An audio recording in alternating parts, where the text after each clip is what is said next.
Smartphone हमारी जिंदगी का बेहद खास हिस्सा बन चुका है। हर साल नए मॉडल और नए फीचर लोगों को फोन अपग्रेड करने के लिए आकर्षित करते हैं।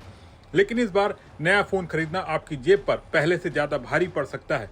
मेमोरी और चिपसेट की बढ़ती लागत का असर सीधे स्मार्टफोन की कीमतों पर दिख रहा है। One plus, Samsung, Oppo, Realme और वीवो जैसे बड़े ब्रांड्स के कई मॉडल के दाम बढ़ाए हैं, जिसके बाद रियलमी के फोन 1 से 4,000 रुपए तक, ओप्पो के चुनिंदा रेनो और ए सीरीज फोन 5,000 रुपए तक, वीवो के कुछ मॉडल 500 से 4,000 रुपए तक, वन प्लस चुनिंदा स्मार्टफोन 2 से 4,000 रुपए तक और सैमसंग S25 के वेरिएंट की कीमत तो 12,000 रुपए तक बढ़ गई है।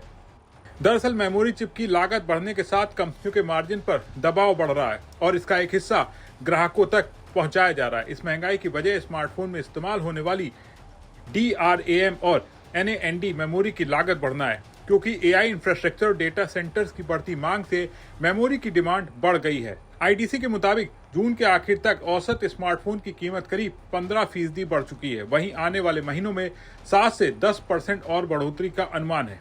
महंगे होते हुए स्मार्टफोन और बढ़ती लागत के बीच बाजार पर दबाव बढ़ा है, जिससे 2026 की दूसरी तिमाही में देश में स्मार्टफोन शिपमेंट करीब 10 से 11% घट गई है। बढ़ती लागत के बीच ब्रांड्स अलग अलग मॉडल्स और प्राइस सेगमेंट की कीमतें बढ़ा रहे हैं। नए फोन भी पहले से ज्यादा कीमत पर लॉन्च किए जा रहे हैं। कीमत बढ़ने से मोबाइल बेचने वाले ऑफलाइन रिटेलर्स और ऑनलाइन प्लेटफॉर्म्स के बीच भी खींचतान बढ़ रही है। AIMRA ने वनप्लस की रिटेल पॉलिसी का विरोध किया और कहा है कि अप्रैल में वनप्लस के जनरल ट्रेड ऑपरेशंस रुकने का असर 50,000 से ज्यादा रिटेलर्स पर पड़ा है। वहीं बढ़ती कीमतों के बीच ऑनलाइन और ऑफलाइन बिक्री चैनल के बीच संतुलन बड़ी चुनौती बन गया है। जानकारों के मुताबिक कीमत बढ़ने के दौर में ब्रांड्स को ऑनलाइन और ऑफलाइन दोनों चैनल के बीच संतुलन बनाना होगा।